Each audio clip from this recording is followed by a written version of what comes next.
Welcome back. Brian Calfano along with our Ozarks First contributors, Nick Reed, who's over at KSGF 1041, and Amy Blancett, who is the head of the Drew Lewis Foundation. Good to see both of you. And of course, we had protests across Missouri and around the country this past week, focusing on people being upset with these stay-at-home orders. And so some enterprising people on social media put out this waiver that I shared on my account that says, look, okay, if you want to do that, why don't you just forego the right to access any medical care that may come as a result of being infected with the coronavirus? Nick, this is about personal responsibility. It sounds fairly reasonable, huh? To the argument of, well, if you are behaving in a manner that increases the likelihood that you are going to end up costing the system money. The vast majority of people who end up in doctor's office and hospital rooms, particularly hospitals and emergency rooms, it's because of their own behavior. Whether it is somebody that is doing immediate reckless or potentially reckless behavior. I know my own wife, she had ended up in the emergency room because she was paddleboarding and broke her leg. And many of these different activities people participate in, they even have to sign waivers because of the likelihood that they could harm themselves, and that way they won't hold the business owner liable.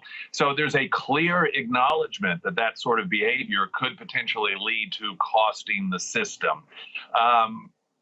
We could, if we wanted to go that route, we could save our system a lot of money. We could cut out people. Most people with diabetes have diabetes because of their own behavior.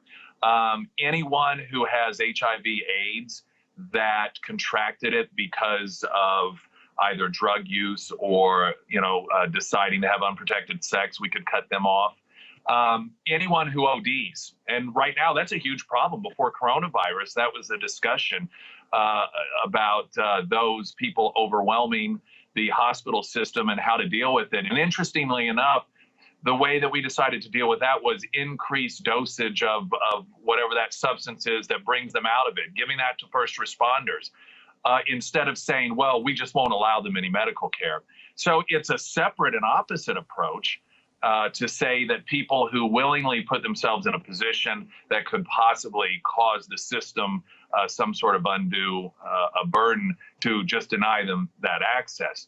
I also do find it interesting that some of the people who are proposing that have always talked about healthcare being a right. It seems as if all of a sudden it isn't one.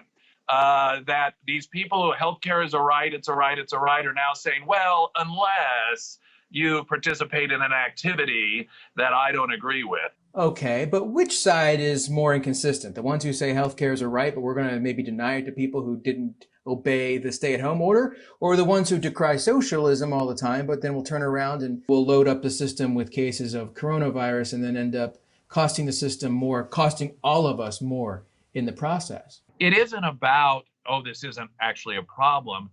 A lot of it is about inconsistencies, and some of the steps are not making any sense at all. So what I've noticed is that some people, for example, who take the position that you need to follow all the rules. If you don't, then you're contributing to the problem, will go to a grocery store where they can just as easily pass it along, but because the government said that's an okay place, that's all that matters.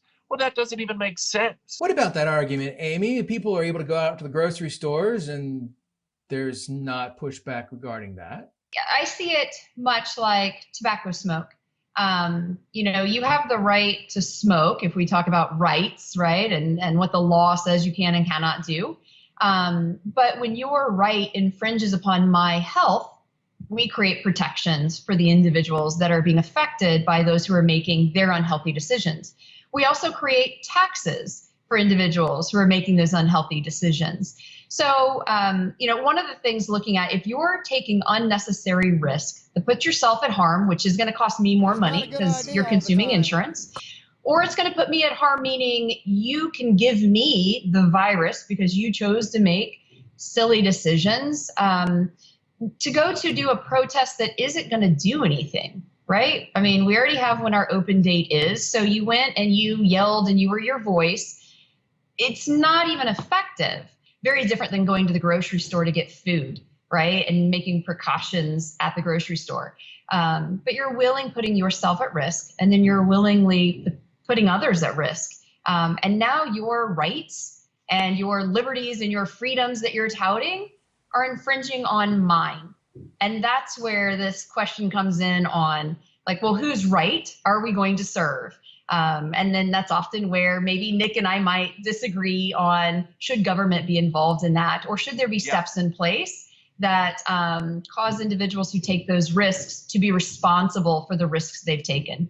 But Amy, people are just angry about this. One of the things we do know is that during times of stress, right, and this is a stress unlike what anyone's experienced, our brain does not function in the same way as when we are not under stress.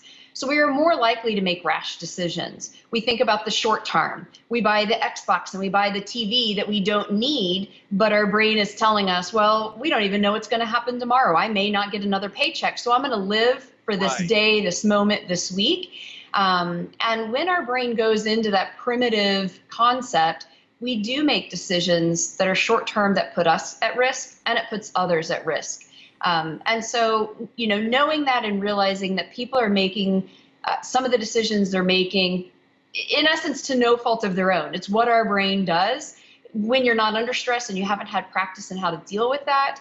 And so, really this expression is an energy and a part of our brain that we don't know what's going on. We don't know how to control it. And the only thing we can do sometimes is go back to that primitive concept. And like a child, we're going to throw our temper tantrum and we're going to resist and I'll show them. And then we get that energy out and we're like, okay, I guess I'll go back and sit on my couch now and finish this thing out. Good points, both. Amy Blancett and Nick Reed. This is an issue that's going to continue on until we can get our bearings, and hopefully the vaccine is around the corner soon. And folks, we'll be back after this.